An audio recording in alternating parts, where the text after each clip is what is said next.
Do you know what is the national sport of Hungary? You might think about football, maybe water polo, but it's not. It's complaining.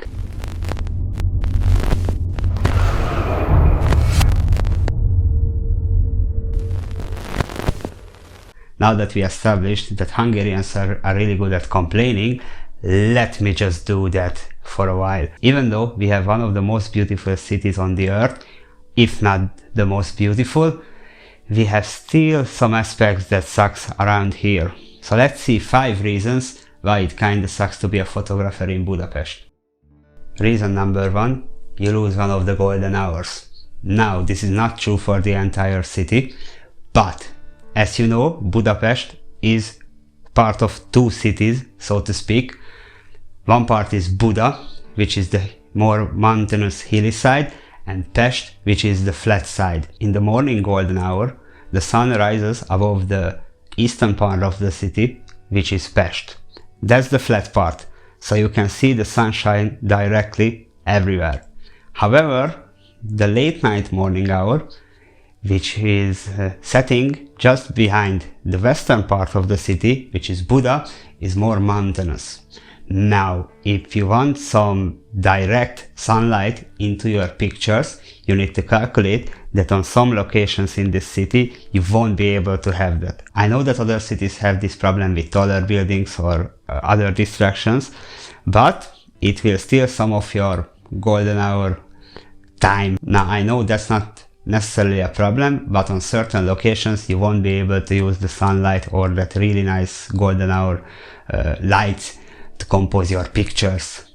You would think that elevation is good, and usually it is, but there is a downside to it.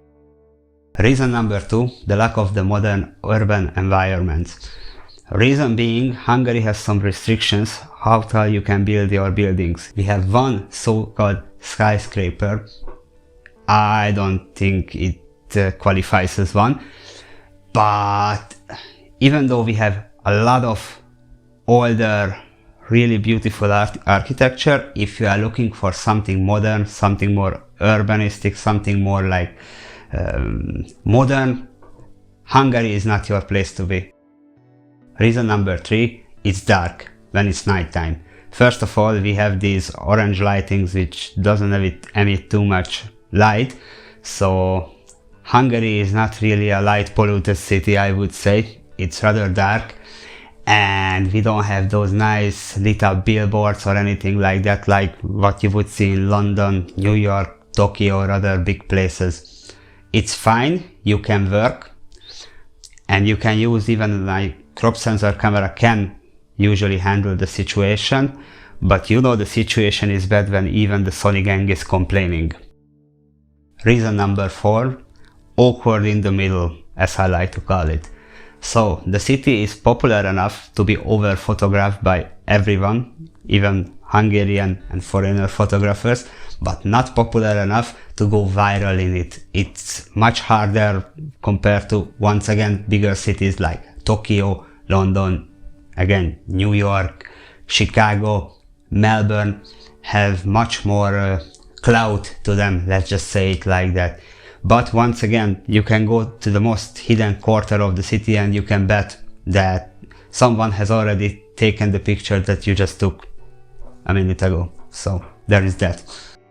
Reason number 5, overregulation. What I mean by that, would you like to fly one of these? This is a DJI Mini 2, so it's a small one. Usually it's not regulated outside of the country, since it is under 250 grams. However, in Hungary, you need to have a license for even this one. Only if your drone doesn't have a camera and it's lighter than 120 grams, you don't need a license. Additionally, if you would like to fly it above populated areas, you need to have a permit from the Ministry of whatever, doesn't matter. What I mean by this, you have to pay money. Starts around 10 euro, 15 I would rather say, and it can end up even 100 euro. So that's something that you need to think about. Not to mention that you have to request this permit 30 days before you are planning your flight. So that was my 5 reasons. Let me know what you think about them in the comments. Am I just being a good Hungarian and complaining about nothing or minuscule things? Or are these valid reasons to be annoyed about? Let me know what you think about them. Until the next time, bye.